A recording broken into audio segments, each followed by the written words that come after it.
مولانا غلام غوث صاحب ہزاروی نے ایک دن واقعہ سنا ہے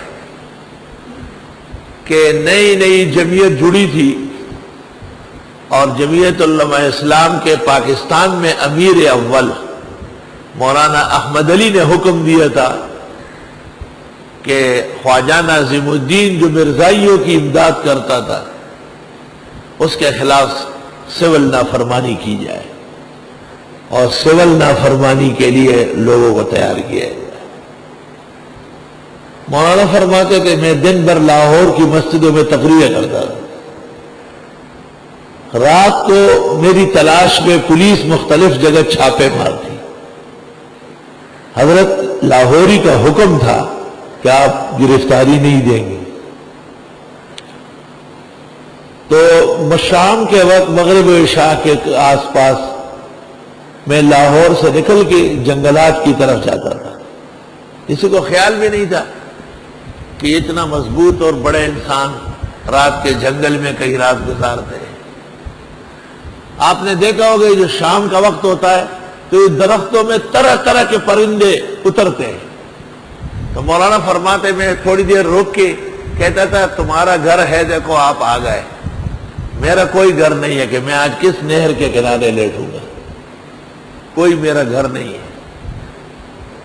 واقعہ سنا ہے ایک دن کہ میں نے دور جا کر چادر بچھائی، نہر کے کنارے وضو کیا، جب تک نیند نہیں آئی نمازیں پڑھی، اللہ سے مدد مانگی کہ اللہ ہماری جماعت عزت پائے اور ان کے مطالبات عزت کے ساتھ مانے جائے اور حکومت کی گرفت میں ہم اور ہمارے دوست اور بزرگ نہ رہے۔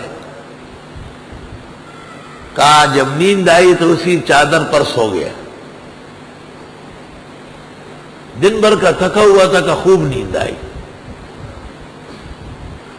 کہ صبح سویرے جب لاہور کی مسجدوں میں اذانیں ہونے لگی تو میں اٹھ گیا، تو صبح ہو گئی، پھر کسی مسجد میں جا کے تقریر کرنی ہے حکومت کے خلاف۔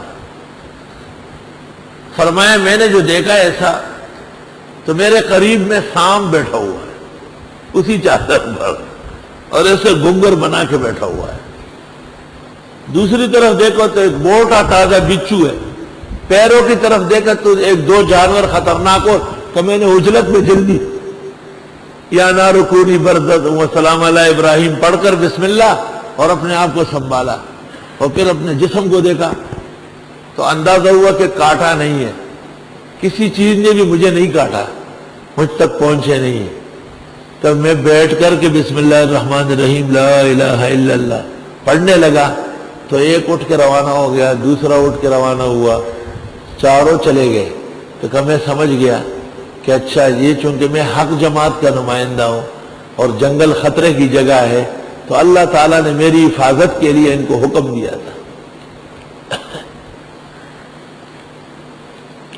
میری حفاظت کے پر یہ مامور تھے کہ یہ خدائی ملنگ دائی اللہ سو رہا ہے، تم چاروں طرف رہو، کوئی اور اژدہا اور بلا اس کو تکلیف نہ پہنچائے۔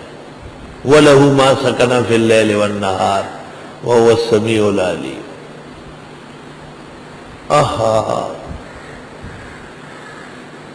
حکیم الامت مولانا اشرف علی صاحب نے لکھا ہے کہ سکنہ سکن سے بھی ہے سکون سے بھی ہے، لہذا جسم کے جس حصے میں درد ہو، سورۃ انعام کی یہ آیت نمبر 13 صبح اور شام 3 مرتبہ پڑھ کر دم کی جائے توجہ سے، درد غائب ہو جائے گا انشاءاللہ۔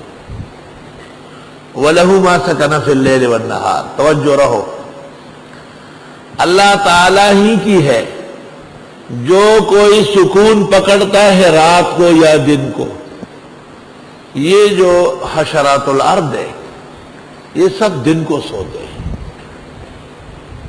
راتوں کو جاگتے ہیں، جیسے اندھیرا ہو جائے سام بچھو بلائیں اژدہا من شر غاسق اذا وقب، جیسے اندھیرا چھا جاتا ہے۔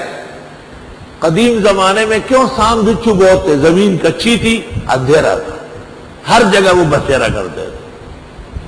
جس جگہ کیڑے مکوڑوں سے آپ ڈرتے ہیں وہاں ایک چھوٹا بلب لگا لے، کبھی بھی نہیں ہوگا، سب ختم ہو جائے۔ اللہ نور السماوات والارض، اللہ نے اس طرح روشنی کی برکت ظاہر فرمائی آسمان و زمین میں۔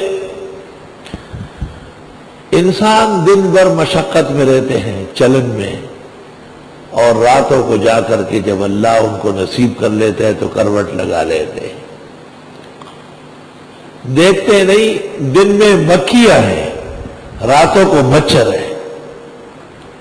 دن میں انسانوں کی قوا زیادہ ہے، راتوں کو جنات کے قوا زیادہ ہے، کیونکہ جنات پر حشرات الارض کا غلبہ ہے اور انسانوں پر روشنی اور ضیاء کا غلبہ ہے۔ دوسری تفسیر اور اسی کی ہے جو رہتی ہے رات کو یا دن کو۔ رات اور دن کے تمام نظارے، رات اور دن کے نظام کا الٹ پھیر، یہ اللہ کی قدرت کا تابع ہے، وَهُوَ السَّمِيعُ الْعَلِيمُ۔ قُلْ أَغَيْرَ اللَّهِ أَتَّخِذُ وَلِيًّا، آپ فرمائیے اللہ کے سوا کسی اور کو دوست بناؤں میں، یعنی حاجت روا۔ اتخذ ولیًا، یاد رکھنا غیر اللہ کے پوجے کے لیے پہلا جو مرحلہ ہے وہ ولایت کا ہے۔ بدعتی سے پوچھے داتا کی نگری میں کیا کرنے جاتے ہو، فرید گنج شکر کے چوکٹ پر کیا سر ملتے ہو، بریمام پر کیا چادریں چڑھاتے ہو، عبداللہ شاہ غازی کے ہاں کیوں دیگ چڑھاتے ہو، وہ کہتے خدا کا ولی نہیں ہے کیا؟ اللہ کے پیارے بندے نے یہ دیکھے نام لیتے ولایت کا اور برتاؤ کرتے ہیں الوہیت والا۔ قرآن کریم نے جب بھی معبودان باطلہ کا رد کیا ہے تو ولایت کے ساتھ کیا ہے۔ افحسب الذین کفروا ان یتخذوا عبادی اولیاء، افحسب الذین کفروا ان یتخذوا عبادی من دونی اولیاء،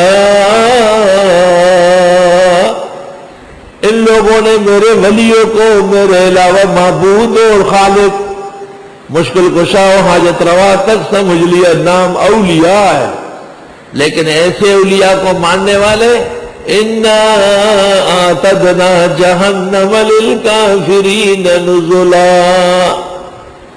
توبہ توبہ۔ قُلْ سِیرُوا فِی الْأَرْضِ، آپ فرمائیے چلیے ملکوں میں، ثم انظروا، پھر دیکھو، کیف کان عاقبۃ المکذبین، کیسے رہا انجام جھٹلانے والوں کا۔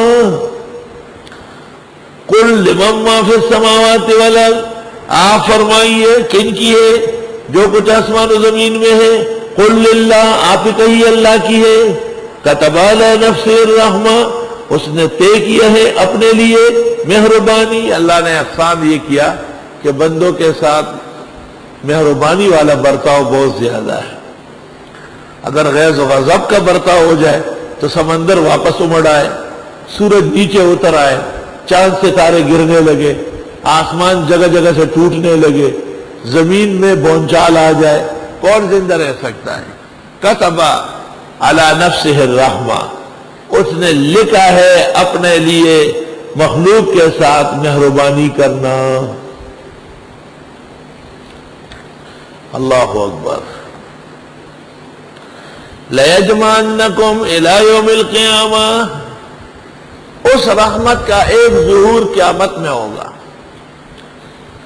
جب جمع کر دے گا تم کو قیامت کے دن، لا ریب فیہ، جس کے آنے میں شک نہیں ہے، الذین خسروا انفسہم، وہ لوگ جنہوں نے گھاٹا کیا اپنا، فہم لا یؤمنون، وہ ایمان نہیں لائیں گے، وَلَهُ مَا سَكَنَ فِي اللَّيْلِ وَالنَّهَارِ، اسی کے لیے ہے جو آرام کرتے ہیں رات اور دن میں، وَهُوَ السَّمِيعُ الْعَلِيمُ، وہ سننے جاننے والے ہیں۔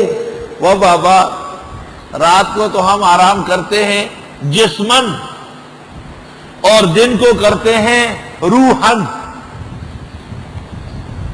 بھئی اگر ہم درس نہ دیں تو سوئیں گے نا، تو سونے کا فائدہ کس کو ہے؟ جسم کو ہے، اور جسم کیا ہوگا؟ ڈھیلا۔